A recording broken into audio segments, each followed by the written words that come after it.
The abandoned shipping yard was a graveyard of rust and shadows. Shipping containers stood like ancient tombs beneath a flickering floodlight, the wind moaning through the gaps like a ghost trapped in steel. In the center, under a single swaying bulb, sat a folding table. Upon it, 2 bags. One bulged with cash, neatly bundled, tightly packed. The other, heavier, carried the weight of war. Guns, locked and loaded, zipped tight in coarse canvas. From the east entrance came Milo and his crew, the Sellers. He moved like a man carved from granite, face cracked with old scars, beard flecked with gray. Behind him followed Tank, built like his namesake. Lenny, a jittery rookie with sweat stains blooming under his collar. And Vix, sharp-eyed and sharper-tongued, a pistol always within reach. From the west came Darius, the buyer. He was lean, dressed in black, his confidence unshakable. He lit a cigarette as he walked, flanked by his team. Reaper, quiet and cold. Tony, loud and self-important. And Bug, their tech man who carried himself like he had never been in a real fight. Because he hadn't. The 2 parties approached cautiously. The table sat like a sacred altar between them, demanding reverence and suspicion. Milo grunted first. Guns are clean, NATO surplus. Fully automatic, won't jam. Darius smiled coolly. Cash is cleaner, and it doesn't run out of bullets. He motioned to Reaper, who slid the duffel bag full of money across the table. Vix stepped forward, nudging the gun bag in return. Silence. Then, from the back, a sudden snap, the unmistakable sound of a pistol discharging. Bang! Tony collapsed without a sound, blood pouring from a hole in his chest. Bug screamed, dropping his gun as it clattered onto the pavement. He'd fired it, on accident. Chaos erupted. Everyone pulled their weapons. Gunfire tore through the yard, bullets ricocheting off steel containers and ringing in ears.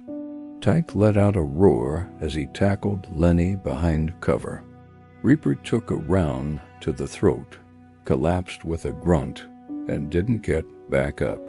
Bug, panicking, tried to run, only to be cut down by a single shot from Vix, her expression unreadable.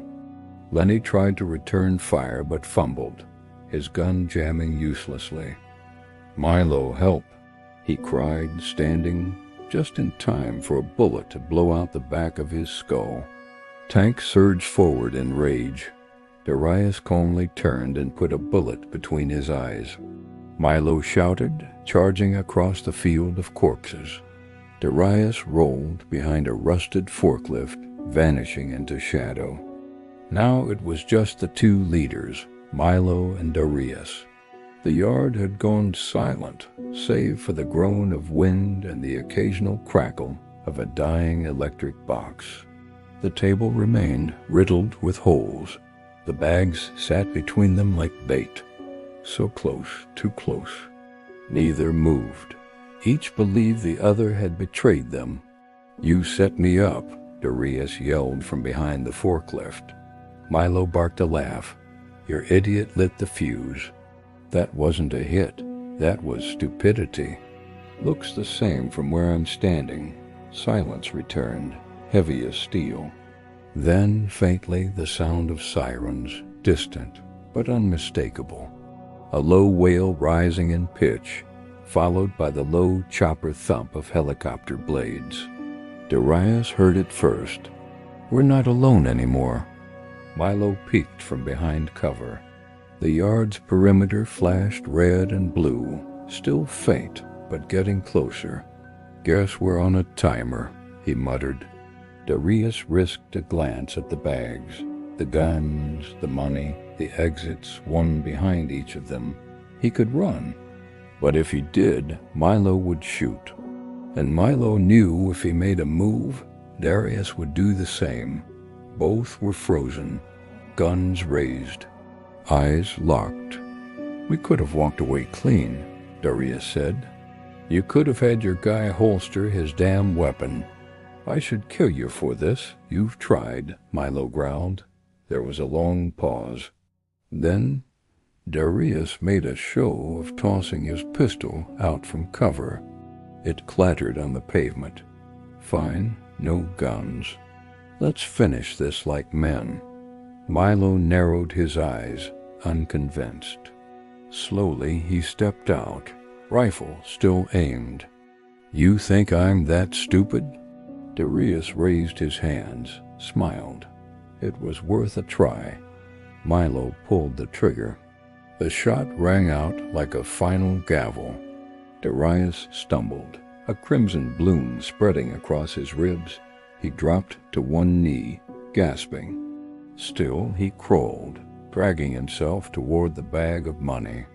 Milo approached carefully. Darius reached out, fingers brushing the duffel. Then came the flood of red and blue light. "Police, drop your weapon, hands in the air." Officers stormed the yard from all sides. Helicopter searchlights bathed the scene in stark white. Milo looked down at the bloodied man. Darius looked up at him, barely conscious. They were both alive and both empty-handed. "Could have split it," Milo muttered. Darius coughed, blood on his lips. "Could have trusted me." Both let out bitter, tired laughs.